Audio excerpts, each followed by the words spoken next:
روز باوقار معزز محترم مقدس علماء عزت الاحترام مشائخ نظام ائمہ علی مقام بالخصوص قائد جلسہ حضرت علامہ مولانا قاری محمد شفیع صاحب قبلہ، محب گرامی قاری خوش الحال حضرت علامہ مولانا حافظ و قاری محمد اقرار صاحب قبلہ، حضرت علامہ مولانا حافظ و قاری محمد ارشاد صاحب قبلہ، نقیب جلسہ حضرت مولانا حافظ و قاری محمود عالم صاحب قبلہ،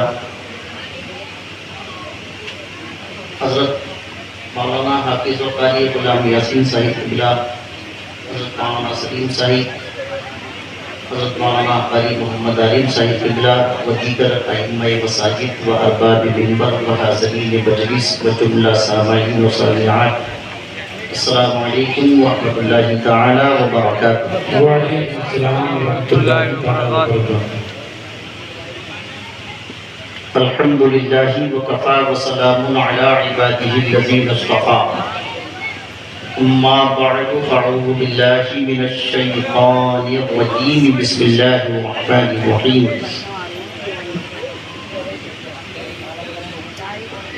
قل لا اسألكم علیہ اجرا الا المودۃ فی القربى،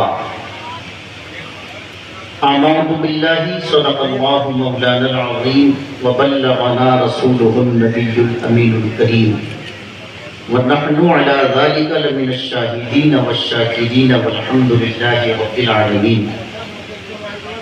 وجلدابی بلا افتاد کشتی ضعیف عادل شکستہ رات کشتی، باقی خواجہ عثمان ہارون مدد کن یا معین الدین چشتی، آمین۔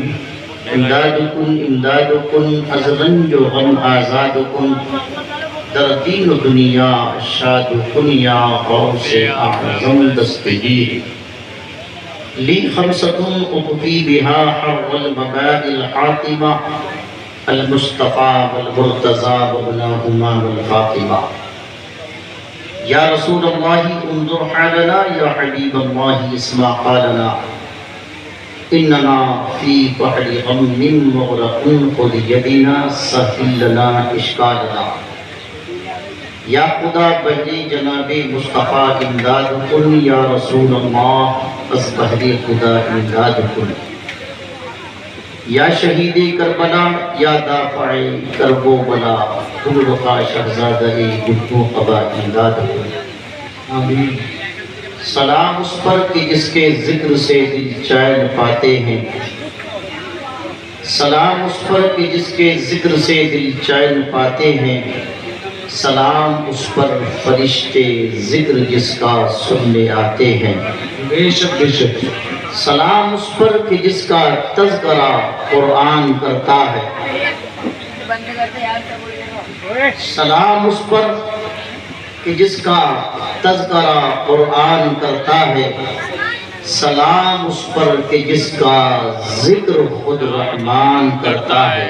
بے شک بے شک۔ سلام اس پر کہ جس کی ہر ادا تفسیر قرآن ہے، سلام اس پر کہ جس کی ہر ادا تفسیر قرآن ہے، سلام اس پر جو سر سے پاؤں تک قرآن ہی قرآن ہے۔ بے شک بے شک۔ سلام اے نور والے، نور کی شام و سحر والے، سراپا نور تو تیرا گھرانہ تیرے گھر والے۔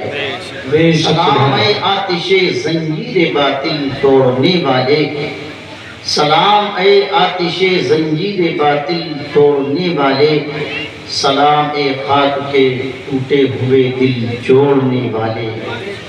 عقیدت و محبت کے ساتھ آئیے ہم اور آپ اپنی اور ساری کائنات کے مرکزی عقیدت امت خضراء میں آرام فرمانے والے آقا حضور نور منبع النور شفیع یوم النشور، کل جہان کی آنکھوں کے نور جناب احمد مجتبیٰ محمد مصطفیٰ صلی اللہ تعالی علیہ وسلم کی بارگاہ بے کس پناہ میں، جس کو جتنی محبت ہے اس پیغمبر اعظم سے اتنی ہی آواز میں درود شریف کا نذرانہ پیش کر کے دکھائے. پڑھیے اونچی آواز میں. مولانا محمد وعلی آل سیدنا و مولانا محمد مبارک وسلم وصلوا علیہ صلاۃ و سلام علیک یا سیدی یا رسول اللہ. حضرات، میں جب سے بیٹھا ہوں ماشاءاللہ اس وقت سے میں بھی لگاتار دیکھ رہا ہوں، اور اس سے پہلے بھی ہمارے احباب نے بتایا، اس میں کوئی شک نہیں کہ آپ حضرات کے انتظام و انصرام میں کوئی کمی نہیں ہے. اللہ آپ کے جذبے کو قبول فرمائے، اور جن حضرات نے ہر سال کی طرح اس سال بھی امام حسین علی جدہ و علیہ السلام کی محبت میں یہ چراغاں کیا، پروردگار کل ان کی آخرت کو روشن و منور فرمائے. آمین. یہ ممبر علماء کی جماعت سے لبریز ہے. کئی نام شاید مجھ سے رہ گئے ہوں گے. مولانا کفیل رضا بیٹھے ہیں ماشاءاللہ، انہوں نے بھی بہت شاندار کلام پڑھا ہوگا. حافظ علی مبین رضا و دیگر ارباب ممبر. کمیٹی کے حضرات مجھے اس وقت نظر نہیں آ رہے، شاید وہ دور بیٹھے ہیں یا کسی انتظام میں ہیں. اب میں یہ چاہوں گا کہ وہ بھی میرے سامنے تشریف لے آئیں تو ان کی بڑی مہربانی ہوگی. بالخصوص ہمارے حنیف بھائی اگر کہیں کسی مصروفیت میں ہیں تو جلدی فارغ ہو کر کے وہ تشریف لائیں. قاری غلام یاسین صاحب قبلہ نے بڑے اختصاص سے کام لیا، ورنہ اور بھی ان کو پڑھنا تھا. اب تک آپ نے جو کھایا جو پیا وہ سب امام حسین کا صدقہ تھا. اب ایک بات بتائیے، تو سارے آپ سنجیدہ ماحول میں بیٹھے ہوں اور آپ سنجیدہ ہی ہیں، وہ تو چونکہ جب یہ انتظام ہوتا ہے تو تھوڑی افراتفری ہو جاتی ہے. یہ بتائیے کہ ہم جس کے نام کا کھاتے ہیں، جس کے نام کا صدقہ ہم کو ملتا ہے، ہم اس کی بات سنیں گے بیٹھ کے کہ نہیں سنیں گے؟ سب بتائیے، سنیں گے نا؟ جی جی جی انشاءاللہ. اب سنیں گے، اس میں کوئی شک نہیں، کیونکہ یہ تمام چیزیں تو بات کی ہیں. اصل ہے امام حسین کا پیغام. کربلا کی تاریخ سے جو پیغام اور میسج ہم کو ملتا ہے، اتنی بڑی تعداد میں مجمع آیا ہے، تو جتنے بڑی تعداد میں مجمع آیا ہے میں سمجھتا ہوں اتنا ہی بڑا پیغام بھی جانا چاہیے. تب تو ہمارا اور آپ کا یہاں جمع ہونا کامیاب ہے. اور جلسہ جب بھی کرائیں اس نیت کے ساتھ کرائیں کہ جلسہ اللہ اور اس کے رسول کی بارگاہ میں قبول ہونا چاہیے. بے شک بے شک. کوئی ہماری تعریف کرے نہ کرے اس سے کوئی فرق نہیں پڑتا. کوئی برائی بھی کہے گا تب بھی کوئی فرق نہیں پڑے گا. اللہ کی بارگاہ میں کوئی عمل ہمارا قبول ہے تب ہم کامیاب ہیں. بے شک. اللہ کی رضا کے لیے ہمارا ہر فعل اور ہر قدم ہونا چاہیے. تو میں یہ امید رکھتا ہوں کہ انشاءاللہ اب تک جو نذرانے، شکرانے، جو بھی تبرکات، جو بھی کھچڑا، چائے وغیرہ جو انتظامات تھے جو بچے ہیں اس کے بعد میں کر لیجئے گا. اب آپ بس بیٹھیں اور اب ہم جو آپ کو پلائیں وہ آپ توجہ سے پیجئے گا. بچے پیچھے جاؤ. اور سارے آپ اگر میری جانب متوجہ ہیں اسٹیج کی طرف، میں امید کرتا ہوں انشاءاللہ کہ ممبر پر تشریف رکھنے والے علماء میری خوش بنائی فرمائیں گے اور آپ سامنے سے انشاءاللہ توجہ اور محبت فرمائیں گے، تو انشاءاللہ مل جل کر کے ہم سب منزل مقصود تک پہنچ جائیں گے. اگر سارے متوجہ ہوں.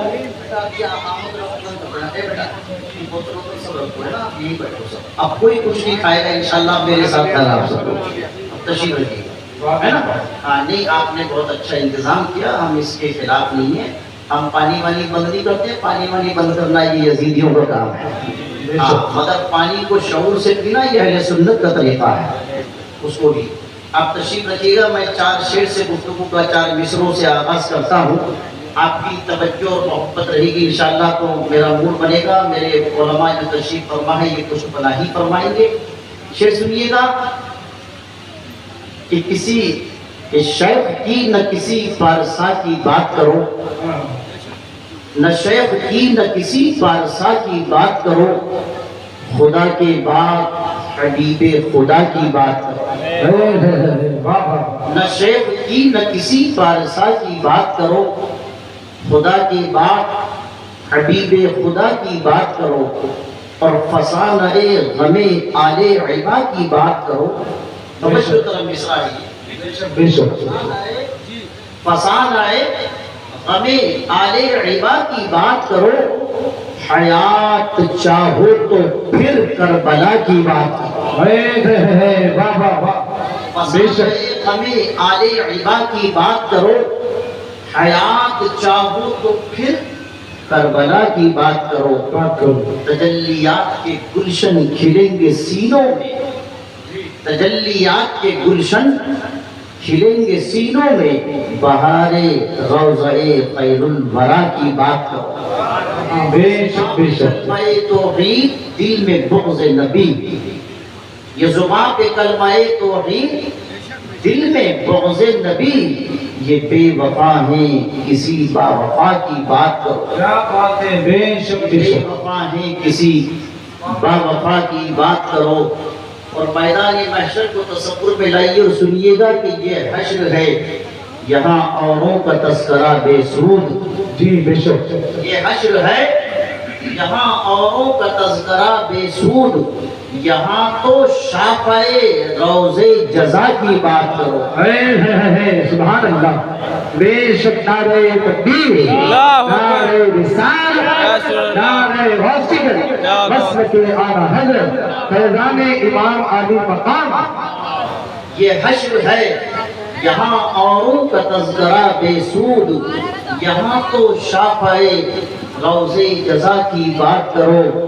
اور اس شعر میں پیغام لے کر کے جائیے گا کہ یہ کہہ رہی ہیں زمانے کی گردشیں ہم سے، یہ کہہ رہی ہیں زمانے کی گردشیں ہم سے، جو خیر چاہو تو خیر الورا کی بات کرو، سبحان اللہ، کہہ رہی ہیں زمانے کی گردشیں ہم سے، جو خیر چاہو تو خیر الورا کی بات کرو۔ بے شک، اس سے پہلے حضرت مولانا قاری محمد اقرار صاحب کا جو خطاب ہوا، مولانا شکیل صاحب کا خطاب کا میں نے اکثر حصہ سنا، کئی شہادتیں انہوں نے بڑے خوبصورت انداز میں بیان کی، اگرچہ افراتفری کا ماحول تھا۔ اصل میں ایک بات یاد رکھنا، جب ہم ان جلسوں میں بیٹھتے ہیں تو جو قاری صاحب اللہ نے فرمایا، یاد رکھیے ادب بہت ضروری ہے۔ اس کی وجہ یہ کہ یہ کسی نیتا کی محفل نہیں، کسی لیڈر کی محفل نہیں، کسی دنیا دار کی محفل نہیں، یہ تو محبوب پروردگار کی محفل ہے۔ جب حدیث شریف میں یہ آیا ہے کہ اللہ پاک ہم دنیا کی چائے اور دنیا کے تبرکات پر ہیں، چلو اس سے میرا انکار نہیں ہے، مگر اس سے زیادہ خوبصورت اور اچھے میوے میں آپ کو بتا دوں، توجہ ہے آپ کی؟ جی جی، آپ امام حسین کے نام پر پورا بولیے، توجہ ہے جی، جو ہم نے اب تک کھایا یہ بھی امام پاک کا صدقہ، جنہوں نے کھلایا اللہ ان کو شاد و آباد فرمائے۔ مگر حضور نے ایک دن اپنے صحابہ سے فرمایا، اے میرے صحابہ، جب تم جنت کے باغوں سے گزرا کرو تو تم بھی ان جنت کے باغوں کے میوے کھا لیا کرو۔ سبحان اللہ، کیا کہا کرو؟ تم جنت کے باغوں کے میوے کھا لیا کرو۔ عرض کی آقا ہم کب گزرتے ہیں جنت کے باغوں سے؟ جنت تو ملے گی قیامت کے بعد، اور جنت زمین پر کہاں ہے؟ جنت تو سدرہ کے قریب میں ہے، یہاں کہاں جنت ہے سرکار؟ حضور نے ارشاد فرمایا زمین پر بھی جنت ہے۔ کہاں پر ہے جنت؟ بے شک، فرمایا کہ اللہ اس کے رسول کے ذکر کی محفلیں جن جگہوں پر منعقد ہوتی ہیں، اللہ ان مقامات کو اتنی دیر کے لیے کہ جتنی دیر وہاں اللہ اس کے رسول کا ذکر ہوتا ہے ان کو جنت کے باغ بنا دیتا ہے۔ سبحان اللہ، اب بظاہر تو یہ گلی ہے جس کو آپ نے ڈیکوریٹ کیا، مگر حدیث شریف کی روشنی میں جب تک یہاں ذکر خدا و رسول ہوگا، قرآن و حدیث پڑھا جائے گا، قرآن و حدیث سنایا جائے گا، نہ تو منقبت ہوگی، واضح و نصیحت ہوگی، اللہ اس کے رسول کی باتیں ہوں گی، نصیحتیں ہوں گی، تو اتنی دیر کے لیے یہ مقامات، یہ مقام، یہ جگہ جنت کا باغ بنے گی۔ اب حضور نے فرمایا جب اس میں بیٹھا کرو تو خاموش نہ بیٹھا کرو بلکہ کچھ میوے چن کر کے کھایا کرو۔ پوچھا نبی رحمت سے یا رسول اللہ یہ تو سمجھ آ گیا کہ یہ محفل جنت کے باغ ہیں، مگر ان میں جنت کے میوے کہاں ہے؟ تب سرکار نے فرمایا جنت کے میوے یہ ہیں کہ جب تم بیٹھا کرو تو سبحان اللہ اور الحمدللہ کی صدائیں بلند کرتے رہا کرو۔ سبحان اللہ۔ یہ باغ کے میوے ہیں۔ اب آپ یہ بتائیے، اب تک دنیا کا اصل میں تبرک ہم نے کھایا، دنیا کی غذائیں کھائیں، اب جنت کا میوہ کھائیں گے کہ نہیں کھائیں گے انشاءاللہ؟ انشاءاللہ۔ بس جب آپ کے لب ہلتے رہیں گے انشاءاللہ تو فرشتوں کا قلم چلتا رہے گا۔ مجھے کچھ حکم ہے، کچھ میرے لیے آدیش ہے، انشاءاللہ میں اس کو بھی پورا کروں گا، اور جو اب تک بیان کچھ جلسوں میں ہو چکا ہے اس سے بچتے بچاتے جو کچھ اور ذہن میں سوالات اٹھیں گے انشاءاللہ میں کوشش کروں گا کہ کچھ اور باتیں وہ عرض کر دوں میں، جو ہو سکتا ہے کہ ابھی تک نہ بیان کی ہوں یا کسی اور نے بیان کی ہوں۔ جی قاری محمود صاحب فرما رہے ہیں کہ ہماری کمیٹی والوں کا حکم تھا کہ بھئی امام حسین کے 55 پر تھوڑا سا بولا۔ چلو یہی سے بات شروع کرتے ہیں بلا کسی تمہید اور دیباچے۔ امام پاک علیہ جدہ علیہ السلام یہ کن کے شہزادے ہیں؟ سب جانتے ہیں یہ سیدہ کائنات کے شہزادے ہیں، ہے نا؟ مولا علی کے لخت جگر ہیں، فاطمہ کے جگر کے ٹکڑے ہیں، مصطفیٰ کے نور نظر ہیں، اور ان کے نام بھی سرکار نے رکھے، اور کہاں سے رکھے؟ دنیا کی کسی ڈکشنری میں دیکھ کر کہ میرے مصطفیٰ نے ان کے نام نہیں رکھے تھے، بلکہ حضور نے، چونکہ اللہ نے ان کے ناموں کو لوح محفوظ میں محفوظ رکھا تھا، حضور نے لوح محفوظ سے یہ نام لیے اور اپنے شہزادوں کے نام رکھے۔ پہلا شہزادہ پیدا ہوا کون؟ حضرت امام حسن کی شکل میں سیدہ کائنات حضرت فاطمہ کی یہاں 11 ماہ کا عرصہ گزرا، ان کی پیدائش ہوئی 15 رمضان سن 3 ہجری کو مدینہ منورہ میں۔ کس کی پیدائش؟ امام حسن کی پیدائش۔ سرکار نے اپنی جیب خاص سے پیسہ دے کر کے امام حسن کا عقیقہ کرا، اور امام حسن کا پہلا نام مولا علی نے حرب رکھا تھا۔ مولا علی نے جو نام رکھا وہ تھا حرب۔ توجہ ہے آپ کی؟ جی جی۔ اچھا مولا علی نے نام رکھا حرب، سرکار نے فرمایا نہیں، اس کا نام حرب نہیں بلکہ حسن ہوگا۔ سبحان اللہ۔ اب یہ نام بھی کوئی غلط نہیں تھا، جو نام مولا علی رکھی وہ غلط کیسے ہو سکتا ہے؟ حرب کے معنی ہوتا ہے جنگ کے۔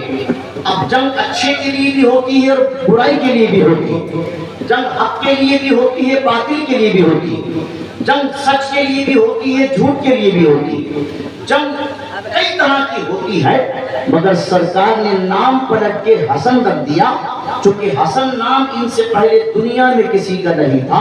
حضرت ہارون علیہ السلام کے بیٹے کا نام شبر تھا، اور شبر کی عربی حسن ہوتی ہے، جس کا معنی حسن خوبصورتی سے ہوتا ہے۔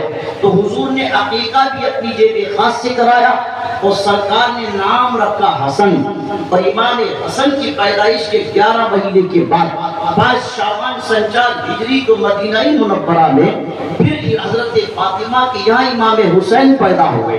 ابھی پیدائش نہیں ہوئی، اس سے پہلے سرکار کے چچی ہیں، حضرت عباس کی بیوی ہیں، جن کا نام ام الفضل ہے۔ انہوں نے خواب دیکھا، اور خواب دیکھ کر کے بڑی پریشان ہوئی، آئی سرکار کی بارگاہ میں کہنے لگی یا رسول اللہ میں نے خواب دیکھا ہے جس خواب نے مجھ کو بے چین و بے قرار کر دیا، جب سے وہ خواب دیکھا ہے کلیجہ منہ کو آ رہا ہے، طبیعت بڑی پریشان ہے، دل بہت بیٹھا جا رہا ہے۔ نبی کی رحمت نے ارشاد فرمایا بتاؤ میری چچی کون سا خواب ہے؟ عرض کی سرکار خواب یہ دیکھا کہ آپ کے جسم پاک کا ایک ٹکڑا کاٹا گیا اور میری گود میں رکھا گیا۔ اس خواب کو سن کر کے سرکار نے فرمایا میری چچی ام الفضل یہ خواب پریشان کرنے والا نہیں ہے، یہ خواب تو خوش کر دینے والا ہے، یہ اچھا اور بہترین خواب ہے۔ پوچھا یا رسول اللہ ذرا بتائیں یہ اچھا کیسے ہے، اس کی تعبیر کیا ہے؟ نبی کی رحمت نے ارشاد فرمایا یہ اچھا خواب اس لیے ہے، خوشخبری والا اس لیے ہے کہ اس خواب کی تعبیر یہ ہے کہ ان قریب میری بیٹی فاطمہ کے یہاں ایک بیٹا پیدا ہونے والا ہے جو پرورش کے لیے تمہاری گود میں دیا جائے گا۔ اب آپ خواب کو یاد رکھیے گا اور حضور کی اس حدیث کو بھی ذہن میں رکھیے گا۔ سرکار نے فرمایا حسین منی وانا من الحسین، حسین مجھ سے ہے اور میں حسین سے ہوں۔ اور خواب کیا دیکھا ام الفضل نے کہ حضور کے جسم مبارک کا ایک ٹکڑا کاٹا گیا، میری گود میں رکھا گیا۔ ام الفضل کہتی ہیں کچھ ٹائم کے بعد، کچھ دنوں کے بعد واقعی حضور کے خواب نے اپنا کمال دکھایا، اور سیدہ طیبہ طاہرہ عابدہ زاہدہ راکیہ قائمہ ساجدہ فاطمہ رضی اللہ تبارک و تعالی عنہا کے یہاں ایک چاند سا خوبصورت بیٹا پیدا ہوا جو پرورش کے لیے میری گود میں دیا گیا۔ اس طرح 11 مہینے میں سیدہ فاطمہ کے یہاں 2 بیٹے دنیا میں تشریف لائے۔ بات سمجھ میں آ رہی ہے؟ اور حضور نے ان کا نام بھی حسین رکھا۔ یہ دونوں نام ان سے پہلے دنیا میں کسی کے نہیں تھے، لوح محفوظ میں محفوظ تھے۔ حضرت ہارون علیہ السلام کے بیٹوں کے یہ نام تھے شبیر و شبر، انہی کے عربی بنی حسن اور حسین۔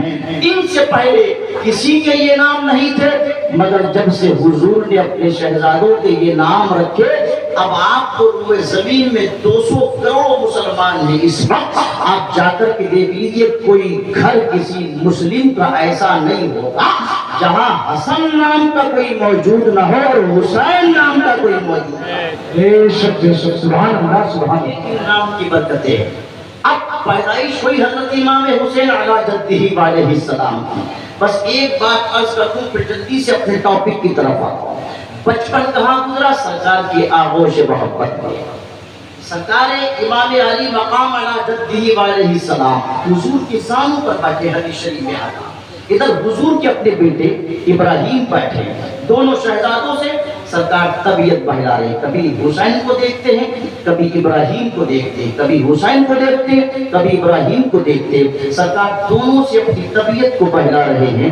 باختلاف روایت ایک روایت پیش کر دوں، روایت میں آتا کہ بارش کا فرشتہ آیا، دوسری روایتوں میں دوسرے فرشتوں کا ذکر ہے، اور آ کر دستک دی، یا رسول اللہ آپ کے کاشانہ نبوت پر میں حاضری کی اجازت چاہتا ہوں۔ سرکار نے اجازت دی، اندر پہنچے اور آ کر کہا کہ یہ جن 2 شہزادوں سے آپ اپنی طبیعت کو بہلا رہے ہیں، اللہ کا حکم یہ ہے ان دونوں میں سے کسی ایک کو اپنے پاس روک لیجئے اور ایک کو اللہ کے قرب خاص میں بھیج دیجئے۔ بے شک بے شک۔ یہاں ایک نقطہ بڑا توجہ کرو، اگر جبرائیل والی روایت لے یا یہ روایت لے یا کوئی اور روایت لے، سوال یہ ہے اللہ پاک نے فرمایا ایک بیٹا آپ کے پاس رہے اور ایک بیٹا موت سے ہمکنار ہو، ایک زندہ رہے گا اور ایک کو ایک پر فدیہ کرنا ہے آپ کو۔ اب آپ یہ بتائیے کہ وحی اس طرح بھی آ سکتی تھی، پیغام اس طرح بھی آ سکتا تھا، حکم اس طرح بھی آ سکتا تھا کہ یا رسول اللہ آپ حسین کو روک لیجئے اور ابراہیم کو بھیج دیجئے، مگر نہیں، اگر سارے متوجہ ہوں تو عقیدہ فریش ہوگا انشاءاللہ۔ وحی کس طرح آئی، پیغام کس طرح آیا، اللہ کا حکم کس طرح آیا؟ اللہ نے فرمایا محبوب ہم نے زندگی اور موت میں بھی آپ کو اختیار دیا ہے، اب آپ جسے چاہے اسے روک لیجئے اور جسے چاہے اسے موت کے حوالے کر۔ اللہ اس میں سرکار کی شان دیکھیے آپ، حضور کی اختیار دیکھیے آپ۔ اب حضور نے دونوں طرف دیکھا، اب اپنے بیٹے کی جانب دیکھا، حضرت امام حسین کی جانب دیکھا، سرکار کے دل نازک پر صدمہ ہوا بتقاضائے بشریت، اور سوچا کہ اگر حسین چلے گئے تو فاطمہ کو بھی تکلیف ہوگی، امام حسن کو بھی غم ہوگا، مولا علی کی طبیعت بھی پریشان ہوگی۔ اپنا غم تو حضور کو برداشت ہے مگر شہزادی کا غم برداشت نہیں ہے، کیونکہ شہزادی کوئی عام شہزادی تھوڑی ہے، یہ وہ شہزادی ہے سیدہ فاطمہ جس کے بارے میں زبان ختم نبوت سے ارشاد فرمایا تھا کہ میری بیٹی فاطمہ کا حال یہ ہے۔ جملہ سنی میری ماں اور پہلے غور سے، سرکار نے فرمایا یہ تو کہا ہی تھا کہ فاطمہ میرا ٹکڑا ہے، فاطمہ میرے جگر کا ٹکڑا ہے،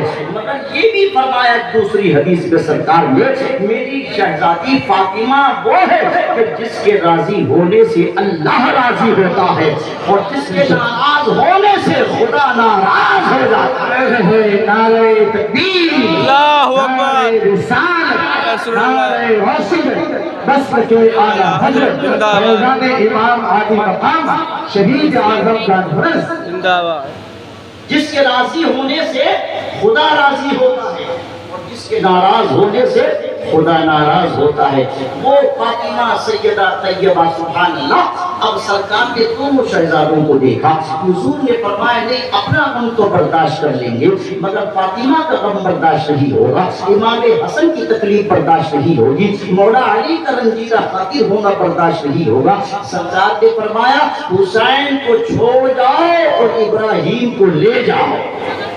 ابراہیم کون ہے؟ یاد ہے بات، ابراہیم حضور کے اپنے بیٹے ہیں اور حسین کون ہے؟ وہ بیٹی کے بیٹے ہیں، مگر حضور نے ان دونوں بیٹوں کو بھی اپنا شہزادہ کہا ہے روایت میں، اور ایسے رشتے کے اعتبار سے یہ سرکار کے نواسے ہیں، بیٹی کے بیٹے ہیں یہ۔ بہت دھیان سے غور سے میری باتوں کو سنیے گا۔ اب حضور نے فرمایا ابراہیم کو چھوڑ جاؤ۔ ایک عقیدے کی بات آئی، ذرا بتا دوں اگر آپ کی اجازت ہو تو۔ جب ابراہیم کے بارے میں حضور نے فرمایا کہ ابراہیم کو تم لے جاؤ، اب اس میں بہت ساری حکمتیں ہیں، اس کے اندر بہت سے ریزن ہیں، اس کے اندر بہت سی وجوہات ہیں۔ میں اتنے بڑے مجمع سے پوچھنا چاہتا ہوں جو ابھی جناب حسین کا کھچڑا کھا کر کے بیٹھے، حضور کے کتنے بیٹے تھے بتائیے آپ، مجمع میں سے بتائیے کتنے بیٹے تھے سرکار کے؟ کوئی ہے بندہ بتائیے کتنے تھے؟ 100 روپے دوں گا بیٹا انعام، بتاؤ کتنے بیٹے تھے؟